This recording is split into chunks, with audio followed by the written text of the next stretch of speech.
Hello dear students. In this lecture we will discuss about software modeling. Software को model क्यों किया जाता है और कौन से वो तरीके हैं जिनसे मॉडलिंग संभव है. Software models are ways of expressing a software design. Software design अगर बताना है आपको तो सॉफ्टवेयर को बताने डिजाइन को बताने का तरीका है कि आप एक सॉफ्टवेयर मॉडल बनाएं. ठीक है. Some sort of abstract language or pictures are used to express the software design.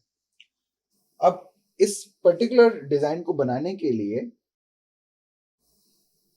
आप पिक्टोरियल वे में, ग्राफिकल वे में या इवन टेक्सचुअल वे में भी आप चीजों को रिप्रेजेंट कर सकते हैं, है ना. बॉक्सेस बना दिए कि ये एक तरीका हो गया बताने का. इसके अंदर दो पार्टीशन कर दिए, ये अलग प्रॉपर्टी बता रहा है, ये अलग प्रॉपर्टी बता रहा है एक ही कंपोनेंट में, और ये दूसरा भी उसकी प्रॉपर्टीज बता रहा है. आपस में कनेक्शन या पार्टिसिपेशन, बहुत सारी चीजें हो सकती हैं जो ये रिप्रेजेंट कर सकता है.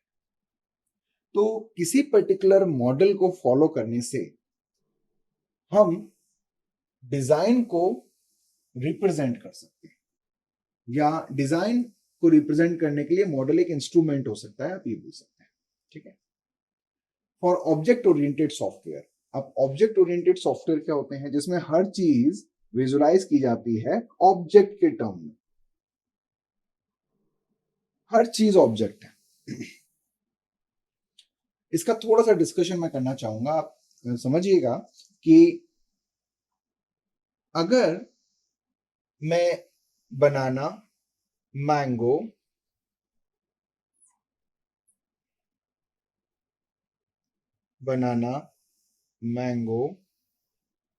और ग्रेप्स की बात करूं तो एक सिमिलैरिटी आपको देखने को मिल रही है कि ये क्या है? फ्रूट्स हैं.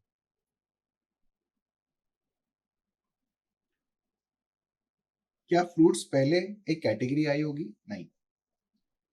पहले फ्रूट्स आए, उनको फिर हमने, मतलब ये ऑब्जेक्ट्स आए, इनको फिर हमने यूनिफाई करते हुए उसको एक क्लास से जोड़ दिया. लेकिन जब अपन सॉफ्टवेयर के टर्म में इंप्लीमेंटेशन की बात करें तो पहले क्लास फ्रूट आएगी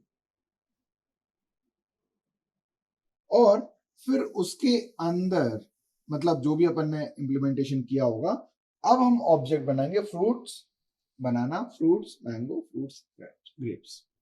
तो बेसिकली हो क्या रहा है ये समझिएगा कि एक पर्टिकुलर क्लास को एक्सेस करने वाले जितने भी यूजर्स होंगे, उन यूजर्स को उस क्लास से अपने लेवल पे एक एक कॉपी मिल जाएगी. तो ये भाई साहब इस ऑब्जेक्ट को एक्सेस कर रहे हैं, ये इसको एक्सेस कर रहे हैं, और ये बने किससे हैं? इस क्लास से बने हैं. इस क्लास से OB1 और OB2 बना है, जहां पर OB1 रिप्रेजेंट कर रहा है इन भाई साहब को, ये मान लो 1 है, और OB2 रिप्रेजेंट कर रहा है इनको, जो कि 2 है.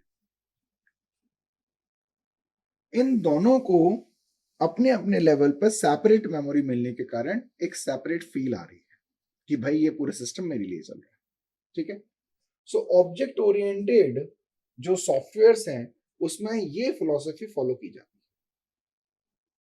अब इस पर्टिकुलर टाइप की मॉडलिंग के लिए एक लैंग्वेज है जिसका नाम है UML, that is known as unified modelling language.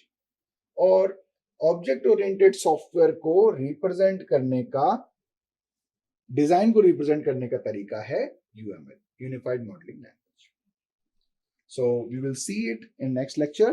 Thank you.